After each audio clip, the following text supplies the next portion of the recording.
ഓം നമോ ഭഗവതേ നാരായണായ. ഓം നമോ ഭഗവതേ വാസുദേവായ. ഓം നമോ ഭഗവതേ നാരായണായ നാരായണായ നാരായണായ നമഃ. മഹാഭാരത കഥകളിലേക്ക് സ്വാഗതം. ഇന്ന് പറയാൻ പോകുന്നത് ആദിപർവത്തിൻ്റെ അവസാന ഭാഗമാണ്. ഇന്നത്തോടുകൂടി 18 പർവ്വങ്ങളുള്ള ജയം എന്ന മഹാഭാരതത്തിലെ ഒന്നാമത്തെ പർവ്വം സമാപ്തമാവുകയാണ്. മഹാഭാരത കഥകൾ ഇഷ്ടപ്പെടുന്നുണ്ടെങ്കിൽ വീഡിയോ ലൈക്ക് ചെയ്യൂ, ഷെയർ ചെയ്യൂ, കമൻറ്റ് ചെയ്യൂ, സബ്സ്ക്രൈബും ചെയ്യണേ ചാനൽ.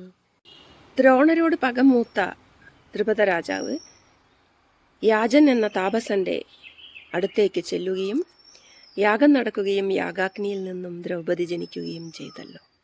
ദൃഷ്ടദ്യുമ്നനും ജനിച്ചു, ഒരു മകനും ഒരു മകളും. ദൃഷ്ടദ്യുമ്നനെയും ദ്രൗപദിയെയും കൂടാതെ ദ്രുപദന് ശിഖണ്ഡി എന്ന ഒരു പുത്രനും കൂടെ ഉണ്ടായി. ശിഖണ്ഡിയുടെ കഥ പിന്നീട് പറയുന്നതാണ്. ദ്രുപദ പത്നിയായ പൃഷദിയുടെ മകളായ ദ്രൗപദി പാർഷദി എന്നും അറിയപ്പെട്ടു. കൃഷ്ണന്റെ നിറത്തോടുകൂടി, അതായത് ശ്യാമവർണ്ണത്തോടുകൂടി ജനിച്ചതുകൊണ്ട് കൃഷ്ണഭക്തി ആയതുകൊണ്ടും അവൾ കൃഷ്ണ എന്നും അറിയപ്പെട്ടു. പാണ്ഡവരെ കാണാൻ ഏകചക്രയിലെത്തിയ വേദവ്യാസ മുനിയോട് പാണ്ഡവർ ദ്രൗപദിയുടെ സ്വയംവര വാർത്ത പറഞ്ഞു. നേരത്തെ തന്നെ അറിഞ്ഞിരുന്ന വേദവ്യാസ മുനി ദ്രൗപദിയുടെ പൂർവജന്മ കഥ കുന്തിയോടും മക്കളോടും പറയുകയാണിവിടെ.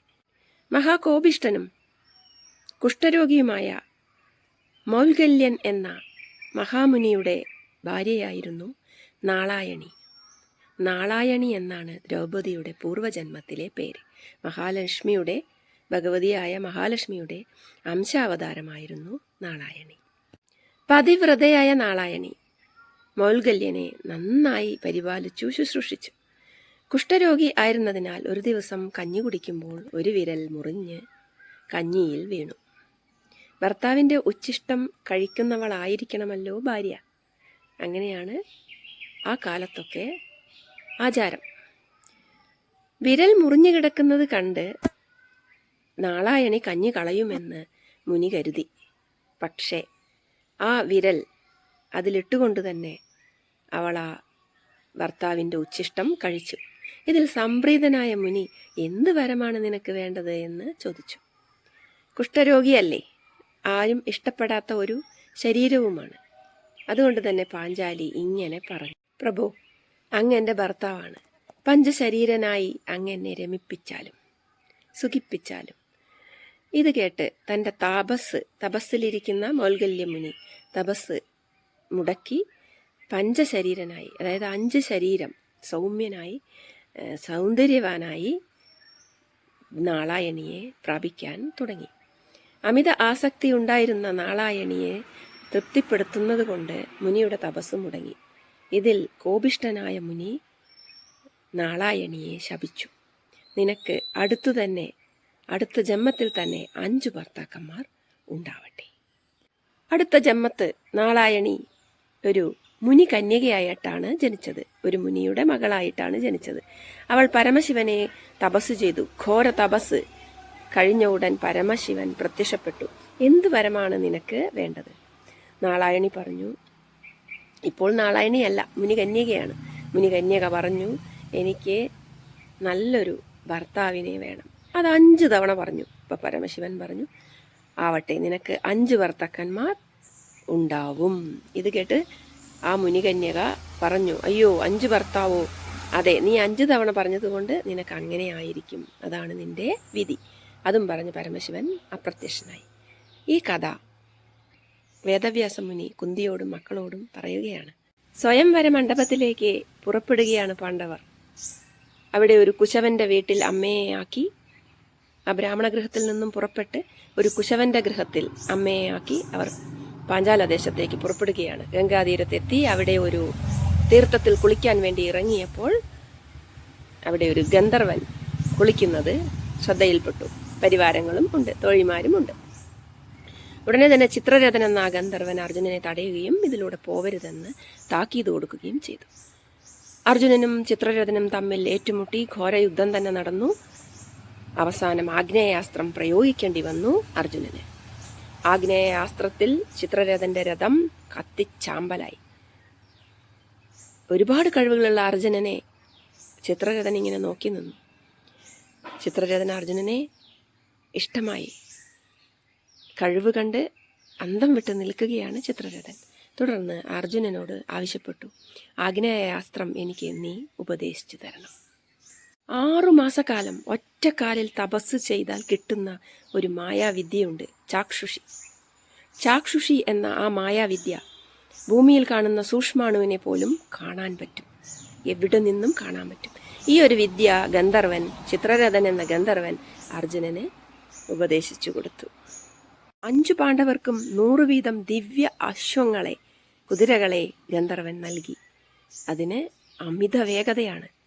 അപ്പോൾ പാണ്ഡവർ പറഞ്ഞു, ഇപ്പോൾ ഈ ആകാശങ്ങൾ ഇവിടെ നിൽക്കട്ടെ, ഈ അശ്വങ്ങൾ, ഈ കുതിരകൾ ഇവിടെ നിൽക്കട്ടെ. ഞങ്ങൾക്ക് ആവശ്യം വരുമ്പോൾ ഞങ്ങൾ അങ്ങയോട് ആവശ്യപ്പെട്ടേക്കാം, അപ്പോൾ തന്നാ മതി. യുദ്ധത്തിൽ തോറ്റതുകൊണ്ടാണോ ഞങ്ങളോട് ഇത്ര ഇഷ്ടം? അതിൽ എന്തെങ്കിലും ഈ ഇഷ്ടത്തിൽ സത്യമുണ്ടോ? അർജുനൻ ചോദിച്ചു. തീർച്ചയായും നിങ്ങളുടെ കഴിവിൽ എനിക്ക് സന്തോഷമാണ്, ഇഷ്ടമാണ്. ഞാൻ മനസ്സറിഞ്ഞ് തരുന്നതാണ് ഇതെല്ലാം, ചിത്രരഥൻ എന്ന ഗന്ധർവൻ പാണ്ഡവരോട് പറഞ്ഞു. തപതീ നന്ദന, നീ എനിക്ക് ആഗ്നേയാസ്ത്രം ഉപദേശിച്ചു തരൂ, ഗന്ധർവൻ അർജുനനോട് ആവശ്യപ്പെട്ടു. എന്താണ് അങ്ങ് എന്നെ തപതീ നന്ദന എന്ന് വിളിക്കുന്നത്? ഞാൻ പാണ്ഡുപുത്ര ഗന്ധർവനോട് അർജുനൻ ചോദിച്ചു. അതൊരു കഥയാണ്, ഞാൻ നിനക്കത് പറഞ്ഞു തരാം. സൂര്യന്റെ പുത്രിയാണ് തപതി. തപസ് ചെയ്തു വരുന്നതുകൊണ്ടാണ് അവളെ തപതി എന്ന് വിളിച്ചത്. സാവിത്രിയുടെ അനുജത്തി. അവൾക്ക് അനുരൂപനായ ഒരു വരനെ വേണം. പക്ഷെ എവിടെ തിരിഞ്ഞിട്ടും സൂര്യനെ തന്റെ പുത്രിയുടെ സൗന്ദര്യത്തിനൊത്ത ഒരു പുരുഷനെ കണ്ടെത്താൻ ആയില്ല. പൂരുവംശത്തിലെ ഋഷൻ എന്ന രാജാവിന്റെ പുത്രനായ സംവരണനെ സൂര്യന് ഇഷ്ടപ്പെട്ടു. സംവരണന് തപതിയെ നൽകാൻ സൂര്യൻ തീരുമാനിക്കുകയാണ്. കാട്ടിൽ വെച്ച് സംവരണൻ തപതിയെ കാണുകയും അവളിൽ ആകൃഷ്ടനാവുകയും അവളെ കിട്ടിയില്ലെങ്കിൽ ഞാൻ മരിച്ചു പോകുമെന്ന് പറഞ്ഞ് ബോധം കെട്ട് വീഴുകയും ഒക്കെ ചെയ്തു. അവസാനം വസിഷ്ഠമുനി തപതിയെ കൊണ്ടുവന്ന് സംവരണന് തപതിയെ വിവാഹം കഴിച്ചു കൊടുക്കുകയാണ്. തപതിയെ കിട്ടിയതോടുകൂടി സംവരണൻ രാജ്യഭരണത്തിൽ പിശുക്ക് കാട്ടിത്തുടങ്ങി. മഴ പെയ്യാതെ വന്നപ്പോൾ വരൾച്ച അനുഭവപ്പെട്ടു. വരണ്ടു കിടക്കുന്ന രാജ്യത്ത് കൊള്ളയും കൊലയും വർദ്ധിച്ചു. വസിഷ്ഠൻ ഇത് കണ്ട് സംവരണനെ കൂട്ടിക്കൊണ്ടുവരികയാണ്. സംവരണനും തപതിയും തിരിച്ചു വന്നപ്പോൾ മഴ പെയ്തു. തപശക്തിയാൽ മുനി മഴ പെയ്യിച്ചിരുന്നെങ്കിലും വീണ്ടും വരൾച്ച വന്നു. തപതിയും സംവരണനും വന്നാലേ രാജ്യം പുരോഗമിക്കുകയുള്ളൂ, ഈ കൊള്ളയും കൊലയും ഒക്കെ അവസാനിക്കുകയുള്ളൂ എന്ന് വസിഷ്ഠമുനി സംവരണനോട് പറയുകയും സംവരണനും തപതിയും തിരിച്ചു വരികയും വീണ്ടും മഴ പെയ്യുകയും രാജ്യം അടിവെച്ച് മുന്നേറുകയും ചെയ്തു. അങ്ങനെ അവർക്കൊരു പുത്രനുണ്ടായി. ആ പുത്രന്റെ പേരാണ് കുരു മഹാരാജാവ്. അങ്ങനെയാണ് കുരുവംശം ഉണ്ടായത്. ആ കുരുവംശത്തിന്റെ തുടർച്ചയാണ് നിങ്ങളൊക്കെ. അതുകൊണ്ടാണ് തപതീ നന്ദന എന്ന് ഞാൻ അർജുന നിന്നെ വിളിച്ചത്. തപതിയുടെ വംശം, കുരുവംശം. അങ്ങനെ ഗന്ധർവന് അർജുനൻ ആഗ്നേയാസ്ത്രം പറഞ്ഞു കൊടുക്കുകയാണ്. ഇനി ആരാണ് ഈ വസിഷ്ഠമുനി എന്നറിയണ്ടേ? ബ്രഹ്മാവിന്റെ മാനസപുത്രന്മാരിൽ ഒരാളാണ് വസിഷ്ഠമുനി. കാമക്രോധങ്ങളെ ജയിച്ച് ഇന്ദ്രിയ നിഗ്രഹം സാധ്യമായതിനാൽ അദ്ദേഹം വസിഷ്ഠൻ എന്ന് അറിയപ്പെട്ടു. വസിഷ്ഠന് 100 പുത്രന്മാരുണ്ടായി. ശക്തി തുടങ്ങിയ 100 പുത്രന്മാർ. ഈ 100 പുത്രന്മാരെയും വിശ്വാമിത്രന് കണ്ടൂടാ. വിശ്വാമിത്ര മുനിക്ക്. എന്തുകൊണ്ടാണ് അങ്ങനെയൊക്കെ സംഭവിച്ചത്? അതിനെക്കുറിച്ച് പറയാം. യാകുബ്ജം എന്ന പേരുള്ള ഒരു രാജ്യത്ത് കൗശകൻ എന്ന രാജാവിന്റെ പുത്രനായ ഗാദിയുടെ പുത്രനാണ് വിശ്വാമിത്ര മഹർഷി. ഒരു ദിവസം വസിഷ്ഠന്റെ ആശ്രമം സന്ദർശിച്ച വിശ്വാമിത്ര മുനി വസിഷ്ഠനോട് ആവശ്യപ്പെട്ടു, എന്തു നന്നായിട്ടാണ് നിങ്ങൾ എന്നെ സ്വീകരിച്ചത്. എന്തെല്ലാം വിഭവങ്ങളാണ് എനിക്ക് വേണ്ടി ഒരുക്കിയിട്ടുള്ളത്. ഇതെല്ലാം സാധ്യമാകുന്നത് എങ്ങനെയാണ്? എൻ്റെ പശുവായ നന്ദിനിയാണ് ഇതിനൊക്കെ കാരണം. വസിഷ്ഠൻ പറഞ്ഞു. നന്ദിനിയെ കണ്ടതോടുകൂടി വിശ്വാമിത്ര മുനിക്ക് നന്ദിനിയെ സ്വന്തമാക്കണം. ഞാൻ 10 കോടി പശുക്കളെ അങ്ങേക്ക് തരാം, എൻ്റെ രാജ്യവും അങ്ങേക്ക് തരാം, എനിക്ക് നന്ദിനിയെ വേണം. തപോബലത്താൽ പ്രസിദ്ധനാണ് വസിഷ്ഠൻ. തൻ്റെ തപശക്തിയാൽ ഈ ലോകം കരിച്ചു കളയാനുള്ള ശക്തി അദ്ദേഹം നേടിയിട്ടുണ്ട്. പക്ഷേ ഏറ്റവും കൂടുതൽ ക്ഷമയും സഹനശക്തിയുമുള്ള മുനിയാണ് വസിഷ്ഠൻ. അത് നമ്മളേവരും മാതൃകയാക്കണം. വസിഷ്ഠന്റെ ആ ഭാഗം മഹാഭാരതത്തിൽ വായിക്കുമ്പോൾ നമ്മൾ അതിൽ നിന്നും ഒരുപാട് പഠിക്കാനുണ്ട്. എത്ര വലിയ ശക്തിയെയും, ക്ഷത്രിയന്റെ ശക്തിയെ ബ്രാഹ്മണന്റെ ക്ഷമ കൊണ്ട് നേരിട്ട ആളാണ് വസിഷ്ഠൻ. നന്ദിനിയെ തരാൻ സാധ്യമല്ല. നന്ദിനി പശു അങ്ങയുടെ രാജ്യത്തിനോ അങ്ങയുടെ 10 കോടി പശുക്കൾക്കോ പകരമാവില്ല, വസിഷ്ഠൻ പറഞ്ഞു. ഇത് കേട്ട് വിശ്വാമിത്രന് പകമൂത്തു. ദേവതകൾക്കും പിതൃക്കൾക്കും യക്ഷന്മാർക്കും വിരുന്നുകാർക്കും ഒക്കെ വേണ്ടിയാണ് ഞാൻ ഈ പശുവിനെ വളർത്തുന്നത്. അങ്ങേക്ക് ഞാനിതിനെ തരുകയില്ല. വസിഷ്ഠൻ വിശ്വാമിത്രനോട് ഒന്നും കൂടി പറഞ്ഞു. എന്റെ തപോബലവും ക്ഷമയും സഹനശക്തിയും അങ്ങേക്ക് വേണമെങ്കിൽ പരീക്ഷിക്കാം. അങ്ങേക്ക് ശക്തിയുണ്ടെങ്കിൽ അങ്ങ് ഈ പശുവിനെ കൊണ്ടുപോയിക്കോളൂ, ബലമായി പിടിച്ച് കൊണ്ടുപോയിക്കോളൂ. വിശ്വാമിത്രൻ ഉടനെ തന്നെ നന്ദിനിയെ പിടിച്ചു കെട്ടാൻ ഏർപ്പാടാക്കി. രാജ്യത്തെ ഭടന്മാരൊക്കെ വന്നു, പ്രജകളെല്ലാം കാണാൻ വന്നു. നന്ദിനിയെ പിടിച്ചു. കുട്ടിയെ അവർ കയറിട്ട് കൊണ്ടുപോകാൻ ഒരുങ്ങി. നന്ദിനി കരഞ്ഞുകൊണ്ട് പറഞ്ഞു, എനിക്ക് അങ്ങയുടെ സ്ഥലത്തു നിന്നും പോകണ്ട മുനെ, എന്നെ നിങ്ങൾ രക്ഷിക്കണം. ഞാൻ എന്തു ചെയ്യാനാണ്? ഞാൻ ക്ഷമിക്കുന്നു. എൻ്റെ തപോബലത്താൽ നിനക്ക് രക്ഷയുണ്ടാവുമെന്ന് അരുളി. നന്ദിനിക്ക് സന്തോഷമായി. നന്ദിനിയുടെ ശരീരത്തിൽ നിന്നും അനേകം സൈനികർ താഴേക്ക് ചാടി, ഭടന്മാർ താഴേക്ക് ചാടി വിശ്വാമിത്രന്റെ സൈന്യത്തെ അരിഞ്ഞു വീഴ്ത്തി. വിശ്വാമിത്രൻ പേടിച്ചു വിറച്ചു. തപോബലം എന്തെന്നറിഞ്ഞു. തപോബലം തിരിച്ചറിഞ്ഞ വിശ്വാമിത്രൻ ഉടനെ തന്നെ സോമരസം കുടിക്കുകയും ഇന്ദ്രന്റെ അടുത്തേക്ക് ഒരു ബ്രാഹ്മണനായി മാറാൻ വേണ്ടി പോവുകയും ചെയ്തു. ക്ഷത്രിയ ശക്തി അദ്ദേഹം ഉപേക്ഷിച്ചു. ഘോര തപസ്സിൽ അദ്ദേഹം ബ്രാഹ്മണ്യം നേടുകയും ചെയ്തു. ഇക്ഷ്വാകു വംശത്തിൽ കൽമാഷപാതൻ എന്നൊരു രാജാവുണ്ടായിരുന്നു. നായാട്ടിന് പോയി തളർന്ന് മടങ്ങി ഇടുങ്ങിയ വഴിയിലൂടെ അദ്ദേഹം വരികയായിരുന്നു. അപ്പോഴാണ് വസിഷ്ഠന്റെ പുത്രനായ ശക്തി എതിരെ വരുന്നത് കണ്ടത്. ശക്തിയോട് തിരിച്ചും പോവാൻ പറഞ്ഞു. പക്ഷേ ശക്തി പറഞ്ഞു, ഞാൻ ബ്രാഹ്മണനാണ്. കൽമാഷപാത താങ്കളൊരു ക്ഷത്രിയനും. ബ്രാഹ്മണന്റെ മുമ്പിൽ ക്ഷത്രിയനാണ് തിരിച്ചു പോകേണ്ടത്, ഞാനല്ല. ഇതിൽ കലിമൂത്ത കൽമാഷപാതൻ ശക്തിയെ നേരിട്ടു. തന്റെ കവഞ്ചി കൊണ്ട് കൽമാഷപാതൻ ശക്തിയെ അടിച്ചു. ശക്തി ഉടനെ തന്നെ ശപിച്ചു, ബ്രാഹ്മണനല്ലേ, ക്ഷത്രിയനായ കൽമാഷപാതൻ രാക്ഷസനായി പോകട്ടെ. ഉടനെ തന്നെ കൽമാഷപാതൻ രാക്ഷസനായി. രാക്ഷസനായ ഉടൻ കൽമാഷപാതൻ എന്തു ചെയ്തു? ശക്തിയെ തിന്നു. ശക്തിയുടെ കൂടെയുള്ള മറ്റു 99 പുത്രന്മാരെയും തിന്നു. ഇതിന്റെ പിന്നിൽ വിശ്വാമിത്രനുണ്ട്. വിശ്വാമിത്രന് വസിഷ്ഠനോട് പകയാണല്ലോ. അങ്ങനെ കിങ്കരൻ എന്ന രാക്ഷസനെ കൽമാഷപാതനിൽ ആവേശിപ്പിച്ചിരിക്കുകയായിരുന്നു വിശ്വാമിത്രൻ. തന്റെ കുലവും നശിച്ചു, വംശനാശം സംഭവിച്ചിരിക്കുന്നു. തന്റെ പുത്രന്മാരെയെല്ലാം കൽമാഷപാതൻ വിഴുങ്ങിയിരിക്കുന്നു. ഇതിന്റെ പിന്നിൽ വിശ്വാമിത്രന്റെ കിങ്കരൻ എന്ന രാക്ഷസനാണ്. വസിഷ്ഠൻ ശ്രമിച്ചു. ഇപ്പോൾ ഒന്നും ഞാൻ പ്രവർത്തിക്കുന്നില്ല. വസിഷ്ഠൻ അങ്ങനെ നടന്നു. പിന്നിൽ ഒരു പാദപതനം. ആരാണ് എന്റെ പിന്നിൽ നടക്കുന്നത്? വസിഷ്ഠൻ ചോദിച്ചു. അപ്പോൾ പറഞ്ഞു, ഞാൻ അങ്ങയുടെ മരുമകളാണ്. എന്റെ വയറ്റിൽ 12 വർഷമായി അങ്ങയുടെ പൗത്രൻ കിടപ്പുണ്ട്. അങ്ങയുടെ മകൻ ശക്തിയുടെ പുത്രനാണ് എന്റെ വയറ്റിൽ. അവനാണ് ഈ വേദമന്ത്രങ്ങൾ ഇങ്ങനെ ഉരുവിടുന്നത്. ഞാനാണ് അങ്ങയുടെ പിന്നാലെ നടക്കുന്ന അങ്ങയുടെ മരുമകൾ. ആ മരുമകളുടെ പേരാണ് അദൃശ്യന്തി. ഇതറിഞ്ഞ വസിഷ്ഠൻ സന്തോഷവാനായി. തന്റെ വംശം മുടിഞ്ഞിട്ടില്ല, തന്റെ പൗത്രൻ ഇതാ വയറ്റിൽ കിടക്കുന്നുണ്ട്, അദൃശ്യന്തിയുടെ വയറ്റിൽ. അദ്ദേഹം ഉടനെ തന്നെ കൽമാഷപാതനിൽ നിന്നും മരുമകളെ രക്ഷിക്കുകയും അവൾക്കൊരു പുത്രനുണ്ടാവുകയും പരാശരൻ എന്ന പേരിൽ അറിയപ്പെടുകയും ചെയ്തു. പരാശരമുനി, വേദങ്ങളുടെ രാജാവ്. തന്റെ കുലത്തെ മുഴുവൻ കൊന്നൊടുക്കിയ രാക്ഷസവർഗത്തോട് പ്രതികാരത്തിനായി പരാശരൻ ഇറങ്ങി പുറപ്പെട്ടു. പക്ഷേ വസിഷ്ഠന്റെ ക്ഷമ കൊണ്ട് അതിൽ നിന്നും മുനി പിൻവാങ്ങുകയാണ് ഉണ്ടായത്. തുടർന്ന് ഗന്ധർവൻ അർജുനനോട് ഇങ്ങനെ പറഞ്ഞു, അർജുന, ഈ വനത്തിൽ ദേവലൻ എന്ന ആളുടെ അനുജനായ ധൗമ്യൻ എന്ന താപസൻ ഈ ഒരു പ്രദേശത്ത് തന്നെ താമസിക്കുന്നുണ്ട്. അദ്ദേഹത്തെ പോയി കണ്ട് അദ്ദേഹത്തെ നിങ്ങളുടെ പുരോഹിതനാക്കുക. പുരോഹിതനാക്കിയ ശേഷം നിങ്ങൾ സ്വയംവര പന്തലിലേക്ക് പോയിക്കൊള്ളുക. ഇതറിഞ്ഞ ഉടൻ അർജുനൻ ആഗ്നേയാസ്ത്രത്തെക്കുറിച്ചുള്ള കാര്യങ്ങളൊക്കെ ഗന്ധർവന് പറഞ്ഞു കൊടുക്കുകയും ഗന്ധർവൻ അവിടെ നിന്ന് പോവുകയും സന്തോഷത്തോടെ പോവുകയും ചെയ്തു.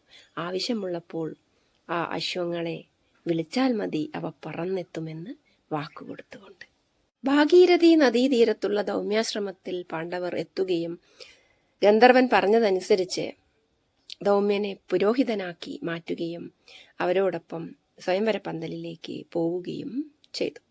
പാഞ്ചാലദേശത്ത് ദ്രുപദന്റെ കൊട്ടാരത്തിലെത്തിയ പാണ്ഡവരെ ദ്രുപദൻ സ്വീകരിച്ചു.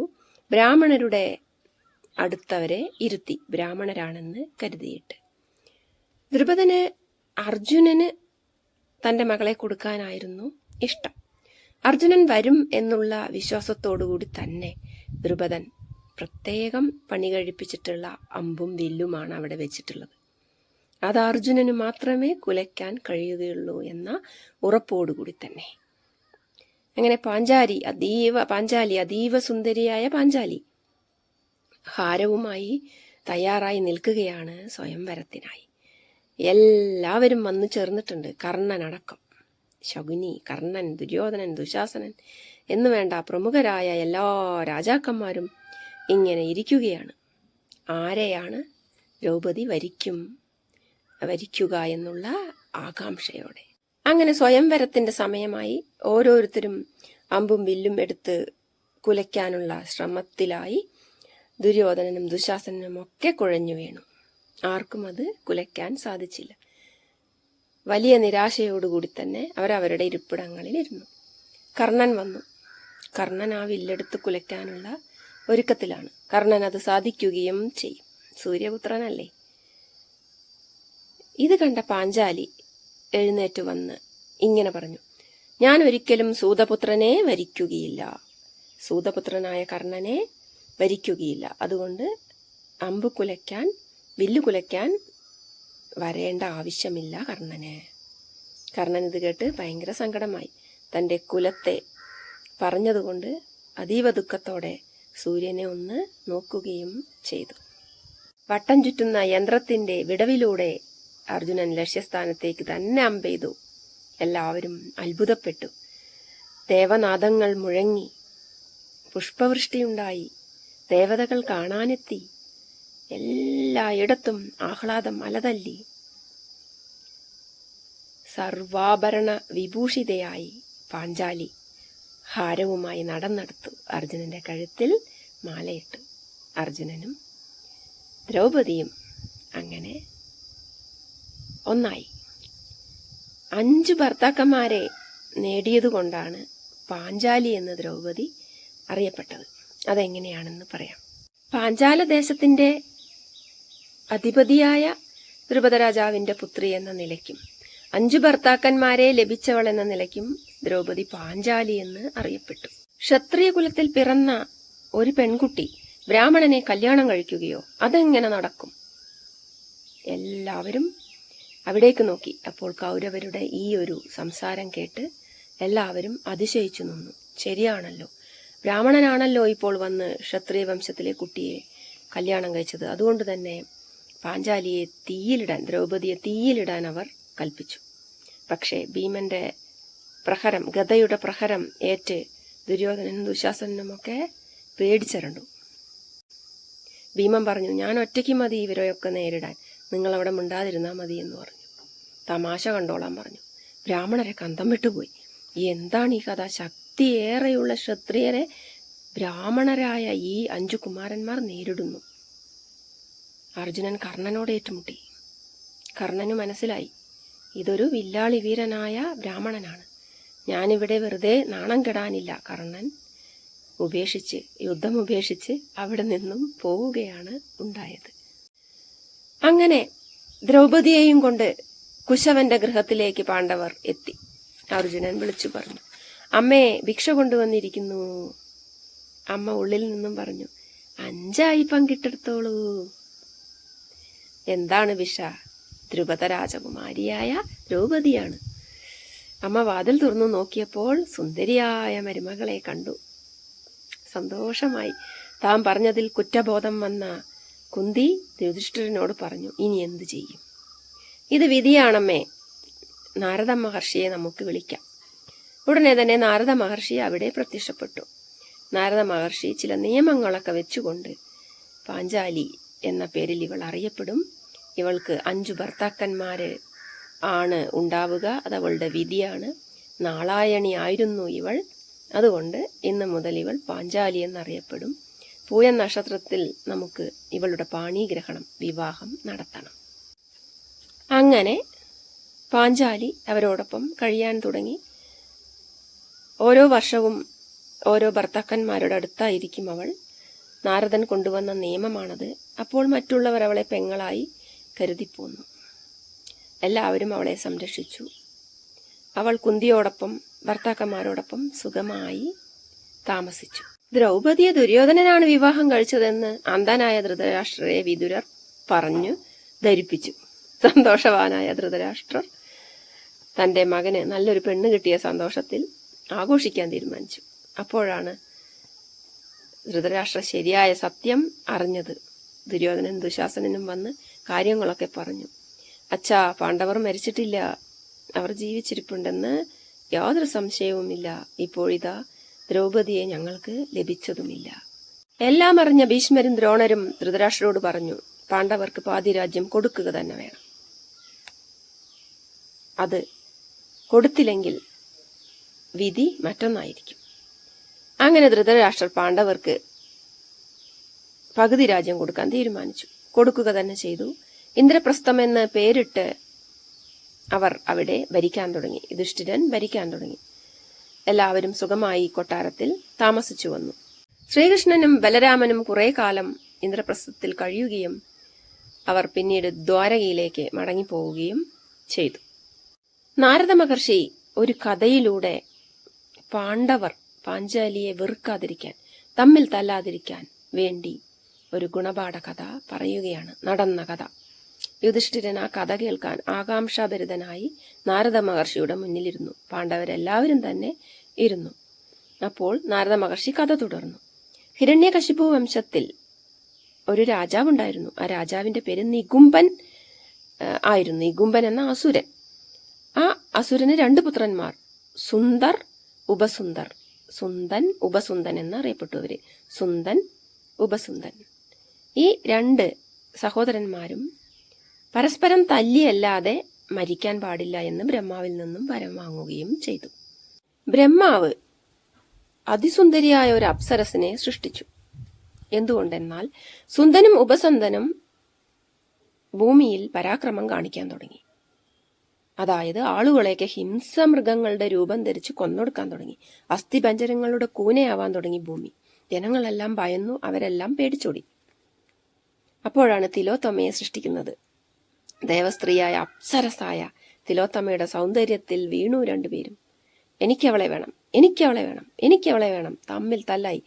അവളുടെ ഇടത് കൈയിൽ പിടിച്ച് ഒരാൾ വലിക്കുമ്പോൾ വലത് കൈയിൽ പിടിച്ച് മറ്റേയാൾ വലിക്കൽ തുടങ്ങി. അങ്ങനെ അവർ തമ്മിൽ തല്ലാൻ തുടങ്ങി. സുന്ദനും ഉപസുന്ദനും. വിശ്വകർമാവിനാൽ സൃഷ്ടിക്കപ്പെട്ട തിലോത്തമയ്ക്ക് വേണ്ടി അടികൂടിയ ഇവർ പരസ്പരം തമ്മിലടിച്ച് മരിച്ചു. നാരദ മഹർഷി ഇങ്ങനെ പറഞ്ഞു, അല്ലയോ പാണ്ഡവന്മാരെ, നിങ്ങൾ സുന്ദനും ഉപസുന്ദനും ആവരുത്.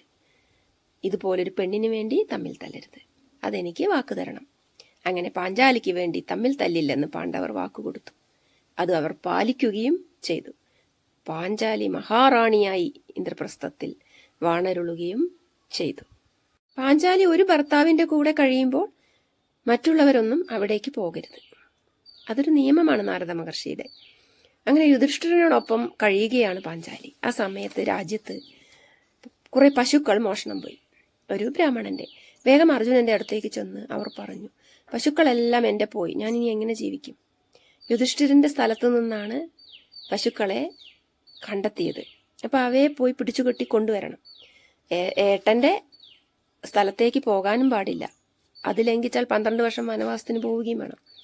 ബ്രാഹ്മണന്റെ കരച്ചിൽ കേൾക്കാൻ വയ്യാതെ അർജുനൻ നിയമം ലംഘിച്ച് യുധിഷ്ഠിരന്റെ അടുത്തും, അതായത് പാഞ്ചാലിയും യുധിഷ്ഠിരനും കിടക്കുന്ന ശയ്യാഗൃഹത്തിനരികെ ചെന്നു.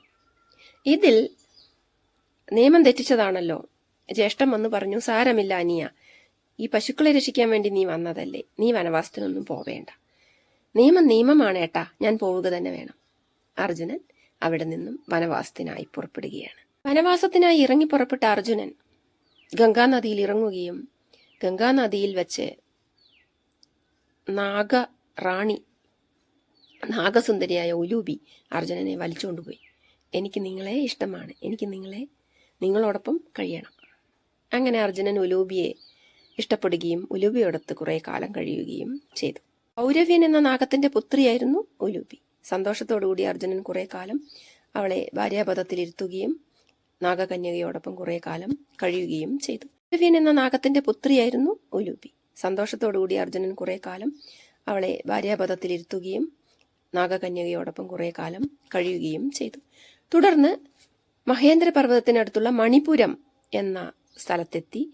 അവിടെ ചിത്രവാഹനൻ എന്നു പേരുള്ള ഒരു രാജാവിന്റെ മകളായ ചിത്രാംഗതയെ അർജുനൻ മോഹിച്ചു. അതീവ സുന്ദരിയായ ചിത്രാംഗതയ്ക്കും അർജുനനും കൂടി ഒരു പുത്രനുണ്ടായി. പിന്നീട് അവിടുന്ന് അർജുനൻ ചിത്രാംഗതയോട് യാത്ര പറഞ്ഞ് വിട പറഞ്ഞു. അർജുനനും ചിത്രാംഗതയ്ക്കും ഉണ്ടായ കുട്ടിയാണ് ബഭ്രുവാഹനൻ. പരാക്രമിയും അസ്ത്രവിദ്യയിൽ മിടുക്കനുമായ ബഭ്രുവാഹനൻ അർജുനന്റെയും ചിത്രാംഗതയുടെയും പുത്രനാണ്. ഉലൂബി പറഞ്ഞിട്ടുണ്ട്, അങ്ങേക്ക് ഒരപകടവും വരില്ല, ഒരു ജീവിയും അങ്ങയെ ഉപദ്രവിക്കില്ല, ഞാൻ തരുന്നു വാക്ക്. അങ്ങനെ ഗംഗാനദിയിൽ അഗസ്ത്യ തീർത്ഥത്തിലേക്ക് പോവുകയാണ്. ഗംഗാനദി തീരത്തു നിന്നും അർജുനൻ അവിടെ ചെന്ന് ഇറങ്ങിയപ്പോൾ, കുളിക്കാനായി ഇറങ്ങിയപ്പോൾ കുറെ മുതലകൾ ആക്രമിക്കാനായി അടുത്തു. ശാപം മൂലം നദിയിൽ മുതലകളായി പിറന്ന ആ മുതലകളെയെല്ലാം അർജുനൻ ശാപമോചിതരാക്കി. അവരെല്ലാം അർജുനന് നന്ദി പറഞ്ഞ് അവിടെ നിന്നും ദേവലോകത്തേക്ക് പോയി. നരനാരായണന്മാരായിരുന്നു അർജുനനും കൃഷ്ണനും. നരനാരായണന്മാരുടെ അവതാരമായിരുന്നു അർജുനനും കൃഷ്ണനും. അർജുനൻ നരനും കൃഷ്ണൻ നാരായണനും. അങ്ങനെ കുറെ കാലം ദ്വാരകയിലേക്ക് പോയി താമസിക്കാൻ അർജുനൻ ആഗ്രഹിച്ചു. നാരായണനോടൊപ്പം, നാരായണമൂർത്തിയോടൊപ്പം. കൃഷ്ണനും സന്തോഷമായി. കൃഷ്ണൻ ഒരു പെങ്ങളുണ്ട്, അതീവ സുന്ദരിയായ സുഭദ്ര. സുഭദ്രയെ അർജുനൻ മോഹിച്ചു. പക്ഷെ സുഭദ്രയെ കല്യാണം കഴിക്കണമെങ്കിൽ അവളെ തട്ടിയെടുക്കണം. സുഭദ്രാഹരണം എങ്ങനെ തട്ടിയെടുക്കും? അതായി അർജുനന്റെ ചിന്ത. അങ്ങനെ കൃഷ്ണന്റെ അനുമതിയോടുകൂടി സുഭദ്രയെ അർജുനൻ തട്ടിയെടുക്കുകയും വിവാഹം കഴിക്കുകയും ചെയ്തു. ദ്വാരകയിൽ വെച്ച് പിന്നീട് ഗംഭീരമായി തന്നെ അവരുടെ വിവാഹം നടന്നു. അവർക്കൊരു പുത്രനുണ്ടായി. അവൻ അത്രേ അഭിമന്യു. ശ്രീകൃഷ്ണന്റെ സഹോദരി പുത്രനായതുകൊണ്ട് തന്നെ അഭിമന്യുവിന് ശ്രീകൃഷ്ണന്റെ പല ഗുണങ്ങളും ഉണ്ട് താനും. പാഞ്ചാലിക്ക് 5 വർഷം കൊണ്ട് 5 ഭർത്താക്കന്മാരിൽ നിന്നും 5 പുത്രന്മാരുണ്ടായി. അവരാരൊക്കെയാണെന്ന് പരിചയപ്പെടുത്താം. പ്രതിവിന്ധ്യൻ യുധിഷ്ഠിരനിൽ നിന്നും, സുതസോമൻ ഭീമനിൽ നിന്നും, ശ്രുതകർമാവ് അർജുനനിൽ നിന്നും, ശതാനീകൻ നകുലനിൽ നിന്നും, ശ്രുതസേനൻ സഹദേവനിൽ നിന്നും. അങ്ങനെ ശസ്ത്രവിദ്യകളൊക്കെ അർജുനനിൽ നിന്നും പഠിച്ച് മിടുക്കരായ 5 പുത്രന്മാരും വളർന്നു. യുധിഷ്ഠിരനാവട്ടെ ശാന്തനായി ധർമ്മിഷ്ഠനായി നന്നായിട്ട് തന്നെ രാജ്യം ഭരിച്ചു. ജനങ്ങളെല്ലാം ഒരു ബുദ്ധിമുട്ടും കൂടാതെ സന്തോഷത്തിൽ അങ്ങനെ കഴിഞ്ഞു. ഖാണ്ഡവവനം എന്നൊരു വനമുണ്ട്, കാട്. ഈ കാട്ടിൽ തർഷകൻ താമസിക്കുന്നുണ്ട്. സർപ്പം, വിഷസർപ്പമായ തർഷകൻ. ഇന്ദ്രൻ എപ്പോഴും തർഷകന് കാവലാണ്.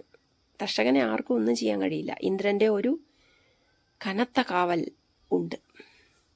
അങ്ങനെ ഇരിക്കെ അഗ്നിദേവൻ, അതായത് തീയെ, അഗ്നിദേവന് അജീർണനം സംഭവിച്ചു. മെലിഞ്ഞൊട്ടി. അപ്പോ അഗ്നിദേവൻ എന്തെങ്കിലും ഭക്ഷണം വേണം. എന്താണ് അഗ്നിദേവന്റെ ഭക്ഷണം? ചുട്ടരിക്കല് തന്നെ. ഗാണ്ഡവവനം ദഹിപ്പിച്ച് ഗാണ്ഡവവനത്തെ വിഴുങ്ങണം. എന്നാലേ ഈ അജീർണനം മാറിക്കിട്ടുകയുള്ളൂ. ഒരു നാൾ അഗ്നിദേവൻ നരനാരായണന്മാരുടെ അടുത്തെത്തി. നരനാരായണന്മാരുടെ പുനർജന്മമായ അർജുനന്റെയും ശ്രീകൃഷ്ണന്റെയും അടുത്തെത്തി. എന്നിട്ട് പറഞ്ഞു, എനിക്ക് ഗാണ്ഡവവനം ദഹിപ്പിക്കണം, നിങ്ങൾ എന്നെ സഹായിക്കുമോ? അർജുനൻ ഉടനെ പറഞ്ഞു, അതിനെന്താ ഭഗവാനെ, ഞാനുണ്ടല്ലോ. ഉടനെ എടുത്തു, വില്ലെടുത്ത് കുലച്ചു. ഗാണ്ഡവവനത്തിലേക്ക് അഗ്നിദേവനോട് ചെല്ലാൻ പറഞ്ഞു. ഇന്ദ്രനും തക്ഷകനും വിറച്ചുപോയി. തക്ഷകന്റെ മകനും വിറച്ചുപോയി. തക്ഷകൻ അവിടെ ഉണ്ടായിരുന്നില്ല, മകനാണ് ഉണ്ടായിരുന്നത്. പേടിച്ചു. ഗാണ്ഡവവനം ദഹിക്കാൻ തുടങ്ങി.